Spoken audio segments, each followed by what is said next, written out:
it is very much a possibility that one can transform his form if he wishes to. And even today, it is a phenomena that's been witnessed by many people, particularly Hanuman the devotees. The occult sciences have many aspects to it. One Veda is dedicated towards this.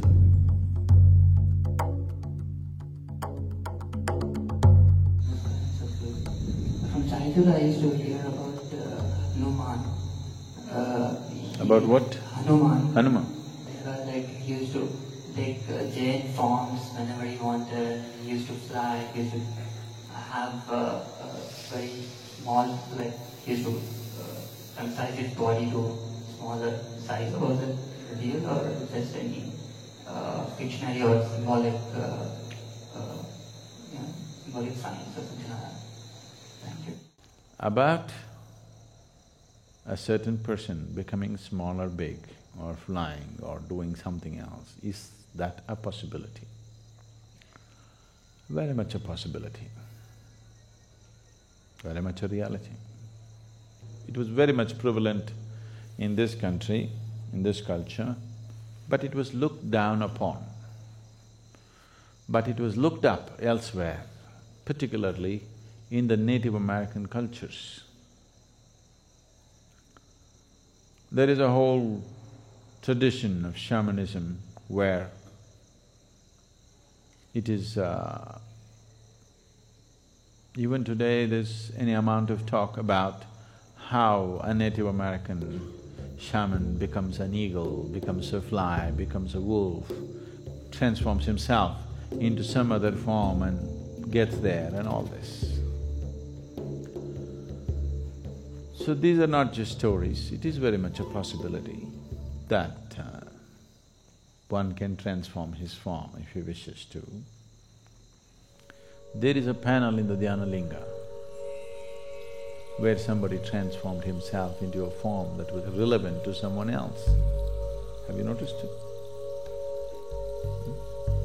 You did not? So, about people taking on the forms that they wish according to the convenience is not a new thing or it's not an unheard of thing. Almost in every part of the world it is there. Particularly it is being publicized in a big way about the North American and South American shamans these days, about shamans becoming eagle and becoming wolf. These two forms are very common for them.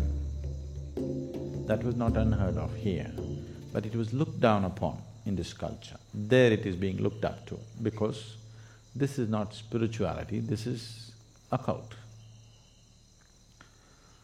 Here, our occult scientists, I call them scientists because they are that kind, they don't bother to convert themselves into a bird or an animal because the risk. There is a beautiful story about… what's the name of the sage who swallows the… You know whom I'm talking about? Ashwini Kumaras, and they went to him to learn this Shuklacharya. Yeah, he took the form of a horse, is it? Ashwini Kumaras took the form of horse and he swallowed what? Shuklacharya, I think. So, there's a whole big story which is maybe a kind of a branch out from Mahabharata, or it's more from Krishna Avtara kind of thing.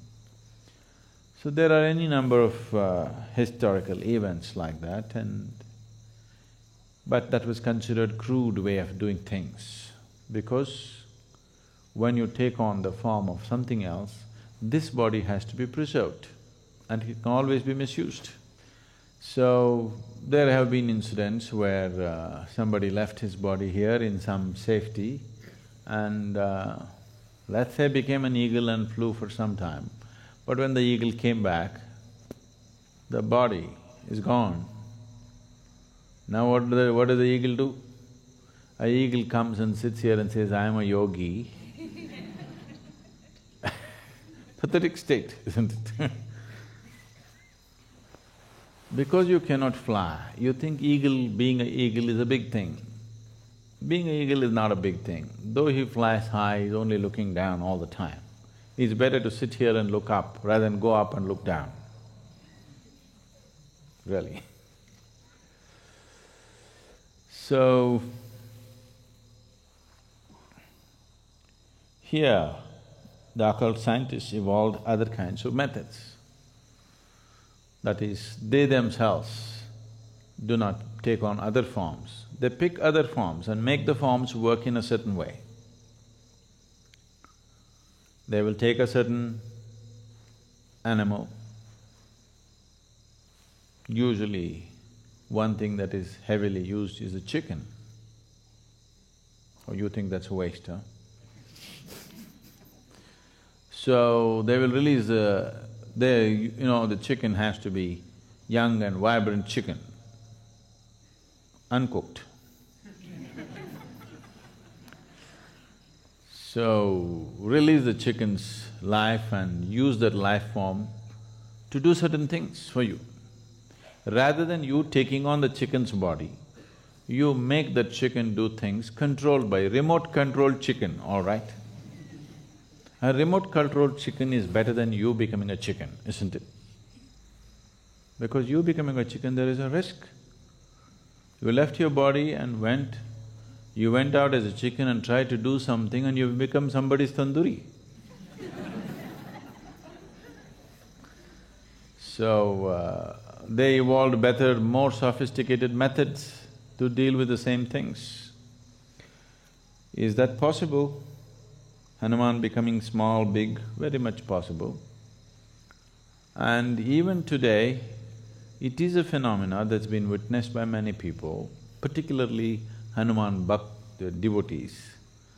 Change of form is a very common thing among the devotees of Hanuman even today, because that is the trend he set. Hanuman is a Superman. A little bit of tail and facial features, the rest is Superman. He is a Superman. His strength is his devotion.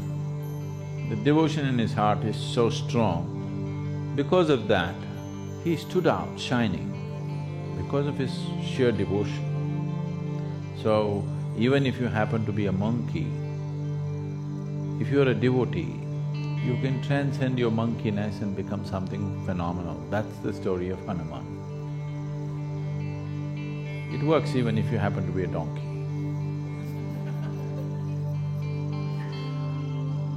So, yes, the occult sciences have many aspects to it. One Veda is dedicated towards this, Atharvana Veda is all about this.